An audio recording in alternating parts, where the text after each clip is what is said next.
The movie opens up on the streets of Los Angeles as two men discuss a secret mission inside a car. One of these men is Nick Hopewell, a British Secret Service agent, and a hitman who kills people for money. The other man hands him a package containing a photo of his next target. It is revealed that this is going to be Nick's last mission, after which he plans to retire. The hitman opens the package and sees the photo of a young woman getting out of a car. Apparently, this woman, Laurel Stevenson, has been having an extramarital affair with a mysterious man. She is flying to Boston later that day to meet that man for the first time. Nick's mission is to kill her in front of her lover. Despite being hesitant about this whole affair, he agrees to complete this job. Nick will also be taking a flight to Boston later that day. That evening, Craig Toomey, an investment banker working for a large company, arrives at the Los Angeles airport. He is headed to Boston for a meeting with the board of directors of the company. He is about to check in when his secretary suddenly stops him. Toomey is informed that the bonds he personally invested in, on behalf of the clients, have all gone down the drain. As it stands, he has made a loss of whopping $43 million. The secretary begs him not to go to Boston as the board of directors will crucify him. Toomey, however, seems unreasonably calm and tells his secretary that he will face them. Nearby, a blind girl named Dinah Bellman senses something strange as Toomey passes by her. Dinah also happens to be traveling to Boston with her aunt for an eyesight restoration surgery. She cannot fully comprehend it yet, but the blind girl has strange psychic powers. All these people are traveling to Boston in the same flight, the American Pride Airlines 858. In a stroke of coincidence, Nick bumps into Laurel right before they both board the plane. He recognizes her, but the latter has no idea who he is. Elsewhere, Captain Brian Engel, a commercial pilot with American Pride Airlines, has just landed at the Los Angeles airport. He is doing a routine checkup of his equipment when a security personnel arrives in the cockpit. Captain Brian is quickly taken off his plane and is given horrible news. His ex-wife, whom he divorced only a few months ago, has sadly passed away in a motor accident. Brian is left shaken by this sudden information and can barely hold himself together. American Pride have booked him a ticket to fly straight back to his home in Boston. Soon enough, Captain Brian is escorted into Airlines 858. On board the same plane are Dinah, Toomey, Laurel, and Nick. The plane departs for Boston, and all of them settle down for a nap midway into the flight. The scene shifts to a few hours later as Dinah wakes up from her nap. It is 2:40 a.m., and the blind girl asks her aunt for a glass of water. She is slightly alarmed when she reaches out to the adjacent seat only to find it empty. Dinah then presses the button to call for a stewardess, but nobody answers. Now panicking, she gets up from her seat and starts calling out for help. Nobody answers her pleas, so the blind girl starts feeling her way around the plane's aisle. A horrible thought comes to her mind that the plane had landed while she was asleep, and everyone had already left. The truth is, the plane is still flying and nobody even left their seats. In an unexplained event, most of the people present in the flight have disappeared into thin air. Meanwhile, Dinah starts hopelessly reaching out to every seat near her so that someone could help her. Soon, she accidentally comes across a wig which is lying on one of the seats, and gets genuinely startled. The poor girl screams in fear, which wakes up Captain Brian, who is still in his deep nap. He hurries towards Dinah and comforts her. The captain asks her to relax, but the poor girl begins blabbering in fear. She yells that everyone is gone and begs him to find her aunt. It is then that Brian looks around and finds almost every seat empty. Frightened, Dinah begins loudly calling out for her aunt. This wakes up two other passengers in the same cabin, Don Gaffney, a military aircraft tool and die worker, and Albert Costner, a violinist. Seconds later, 6 other passengers also arrive in the cabin. However, everyone seems clueless as to what has happened. Following this, Brian, as a professional pilot, decides to go check the cockpit. Laurel then asks the rest if the plane had stopped somewhere earlier. Don replies that he has no idea as he was sleeping the whole time. Seconds later, Dinah approaches Laurel and inquires if she is a teacher. The latter does in fact teach primary students and asks how Dinah knew about it. The blind girl replies she deduced that by the way Laurel articulates. It is obvious that Dinah has a very keen sense of hearing. After a while, Nick decides to join Brian towards the front of the plane. He finds the captain cluelessly knocking on the cockpit's door. The two introduce each other, but Nick is elusive about what he does for a living.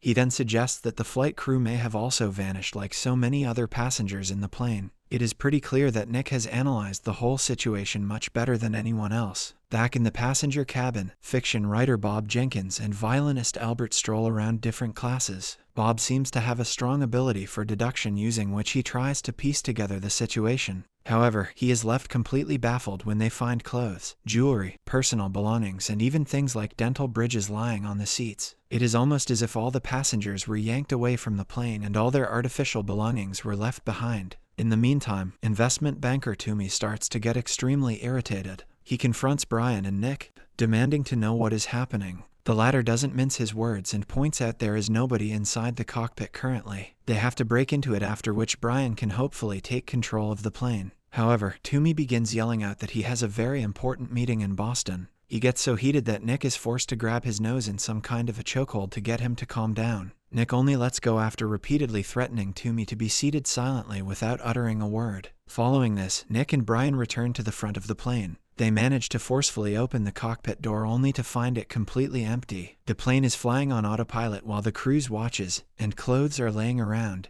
Just then, Bob and Albert also arrive in the cockpit and reveal that the entire plane is empty. Nick suspects that the plane may have stopped briefly earlier, which allowed other passengers to get down. But Brian points out that it is impossible, as the pilots have also vanished. Without them, it would be impossible to get the plane back up in the air. Thus, Brian assumes control of the plane and immediately gets to work. He tries to establish a radio connection with the nearest airport only to receive no reply. Brian keeps trying to reach out to several airports, including smaller ones nearby. Yet, nobody even acknowledges their call for help. Even Strategic Air Command, which should be on air at all times, seems to be out of contact. The captain then asks Albert to go back and have a look outside the plane. In his estimate, they are barely 50 miles away from Denver. However, Albert comes back with even more bizarre news. There is nothing outside, no city lights, just plain darkness. The passengers finally begin to question if a nuclear war broke out while they were asleep. Nonetheless, the plane seems to be completely fine. It hasn't veered off of its course and there's plenty of fuel for the time being. So, the others leave Brian and Nick alone in the cockpit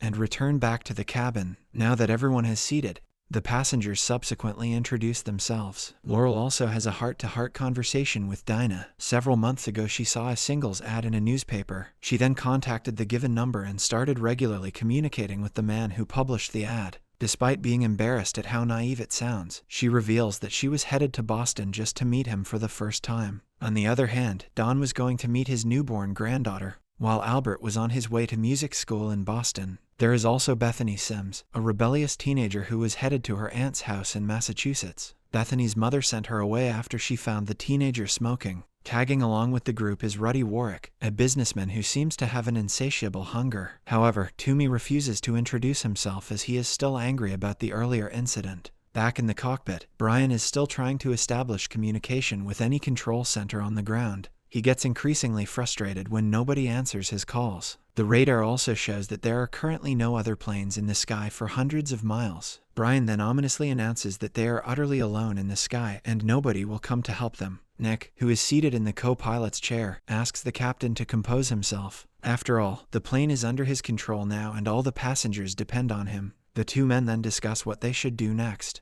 Nick suggests staying on course and landing the plane on Logan International Airport in Boston. But they have no idea what's currently going on the ground. Landing the plane on a busy airport like Logan will be practically impossible without any communication with the control center. Thus, their safest bet will be to head to a smaller airport where the traffic will be lighter. Following this, Brian takes the plane out of autopilot mode and makes an announcement for the other passengers. He tells them that he has been unable to establish any ground communication. They should have seen lights coming from the city of Denver about 5 minutes ago. But everything appears to be dark and empty, with no other option left at the moment. He announces that they are now headed towards Bangor Airport in Maine. While everyone understands the decision in the context of this strange situation, Toomey remains stubborn. He suddenly stands up and starts yelling towards the cockpit. There is a strange craziness in his eyes, as if there is something wrong going inside his head. He aggressively protests and announces that it is crucial for him to attend a business trip in Boston. Even when Laurel tells him that he is scaring the little girl, Toomey continues to shout. The other passengers then threaten to beat him if he doesn't calm down quickly. Suddenly, Dinah's psychic abilities start to manifest, and she gets a strange vision. She unknowingly starts a mental connection with Toomey and gets a glimpse of the world through his eyes. To her utter horror, all the passengers appear like weird, slimy monsters to him. There is clearly something wrong with his mental state. Toomey then grabs his head and lets out a scream. Fortunately, he soon calms down and backs down from his aggressive mode. In the aftermath of this standoff, Toomey grabs the newspapers that are available in the plane. He begins slowly tearing the pages, making a slow, screeching sound. Dawn tells him to calm down and sits nearby him. Meanwhile, Dinah shares what she saw with Laurel, but the latter dismisses the matter. She even tells the little girl to take a nap to ease her mind. However, Dinah says that the last time she woke up from a nap, most of the passengers were gone. The fiction writer, Bob, who is seated nearby, hears this. It is rather strange that he also had woken up from a nap when he found the plane empty. So, he goes to Albert and asks what he was doing before this strange event happened. Albert replies that he was actually sleeping and only woke up when he heard the little girl scream. This seemingly confirms that all the passengers currently present in this plane were actually sleeping when everyone else vanished. Sometime later, Bob and Albert discuss possible theories about what might have happened. The writer suggests that this can be a part of a covert military experiment. Maybe some kind of a sleeping gas was leaked into the plane that knocked them out. Then, everyone else was escorted out, leaving behind a group of 9 passengers for the test. This also explains why there was conveniently a pilot on board. It is possible that Captain Brian, who is currently flying the plane, is a secret government agent. However, Albert points out the obvious flaw in this theory. They have not seen the lights from any city ever since they woke up. It is not possible that the military switched off the power supply to several major cities just for this test. Elsewhere in the cockpit, Brian and Nick begin discussing their own explanations about this strange situation. Nick thinks they might have slipped into some sort of another dimension like a fiction story. This would mean that they have no idea how the world down below has changed. After all, they have been flying above a cover of clouds for the past half an hour. Brian says it would be too dangerous to take the plane below these clouds. He cannot take risk flying too close to unknown terrain. The scene shifts to a few hours later as the sun finally rises. Bethany looks out of the window, but the view remains unchanged. They have now been flying over a thick cover of clouds for several hours. Just then, Captain Brian makes an announcement that they are now 30 miles off the coast of Maine. His deck equipment shows that their path is clear, meaning that they will now begin their initial descent into Bangor Airport. The captain sounds calm and requests everyone to put on their seatbelts. In the cockpit, however, the mood is completely different. Brian sounds composed on the outside, but he knows that things might go bad from here on. He is on the edge as he descends the plane right into the thick cover of clouds. Right on cue, the plane is jolted by heavy turbulence. Several of the passengers have a collective bad feeling about descending downwards. Bethany cannot take the stress and moves away from the window seat. She is soon joined by Albert, who tries to calm her down. On the other hand, Toomey, seated towards the back of the cabin, is zoned out of his mind. He is still tearing the newspaper shred by shred, irritating Don, who is near him. The trolleys carrying refreshments as well as luggages begin falling down due to the turbulence. As the plane continues to tilt downwards, Bethany passes out on Albert's lap. In the meantime, the usually calm Nick also loses his composure. He begs Brian to pull the plane back up again, but the captain explains that their fuel is running out, and they cannot afford to keep flying. He continues to veer the plane downwards, and eventually his risk pays out. They are now not just underneath the cloud cover, but also in perfect position to land. After a while, the American Pride 858 lands at Bangor International Airport in Maine. They deploy the emergency exit and disembark from the plane. Right off the bat, the passengers feel that there is something wrong with this place. They head towards the airport's building only to find it completely deserted. The restaurants are empty, there is no electricity, even cars and battery-powered devices are useless. Similarly, Dinah confesses that she hears an eerie crunching cereal-like sound in the distance. She feels like it is coming closer and demands that they must leave before it reaches them. The adults, however, try to calm her down and decide to have a look around for a while. While everyone else is distracted, Toomey sneaks away from the group. This eerie place has triggered all the trauma in his mind. It is revealed that he was abused as a child by his overbearing and sadistic father. When Toomey failed to get straight A's at school, his father warned him about the Langoliers. According to the old man, these were horrific creatures that chased down lazy people and devoured them. Toomey is desperate to reach his meeting with the board of directors in Boston. He plans to announce that he knowingly lost their money and quit his job on the spot. The poor man hopes that this step will finally free him from all the trauma that his father gave him. With every passing second in this strange place, he slowly starts to lose his sense of reality. Elsewhere, the others find a restaurant and decide to stop for food. They soon discover that food and drinks have no flavor whatsoever. The matches laying around also do not light, and even sound doesn't reverberate in this place. Moments later, Toomey arrives at the restaurant with a gun that he stole from the airport's security room. He takes Bethany hostage while demanding that they fly to Boston as soon as possible. This tense situation is made even worse when Bethany bites Toomey's hand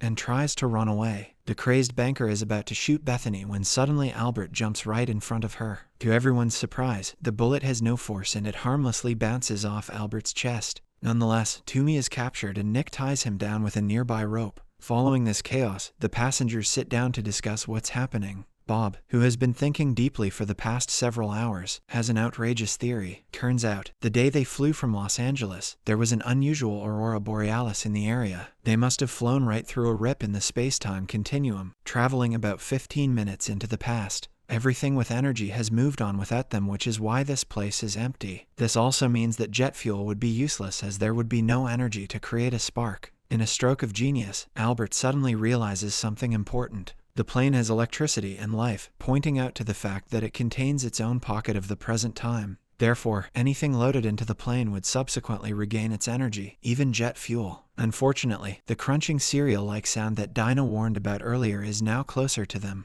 The other passengers can also hear it loud and clear. Next, the passengers break into two groups as Nick, Brian, Albert, and Bob head back to the plane. They take a matchbox from the airport's restaurant with them to test out their theory. To their surprise, Nick is absolutely right. The plane does support life as the match ignites inside its atmosphere. Back in the restaurant, Toomey has a conversation with Dinah about the Langoliers. The blind girl listens to the description carefully and is empathetic towards the crazy banker. Several minutes pass by and Toomey pretends to fall asleep. The others leave him unguarded, so he uses this opportunity to escape from his trap and sneak behind the restaurant's counter. He has now completely lost his mind and sees everyone else as Langoliers. In a shocking twist, he stabs Dinah in the chest with a kitchen knife and runs towards the security room downstairs. Albert and Don give chase while Bethany rushes towards the plane to call for help. Soon afterwards, Nick returns to the restaurant only to see the blind girl laying down on the floor. She is still alive but is bleeding internally. An emotionally distraught Laurel tells him about everything that happened in his absence. Incensed, Nick plans to kill Toomey, but Dinah insists that he must stay alive. She believes that the crazy banker will have a crucial role in getting them out of this place. Downstairs, Toomey springs a surprise attack on Don and kills him using a sharp rod. Albert, however, manages to subdue the crazy banker by knocking him unconscious. He then heads upwards to relay this information to the others. Next, Nick rallies the remaining survivors to return to the plane, leaving Toomey behind in the airport.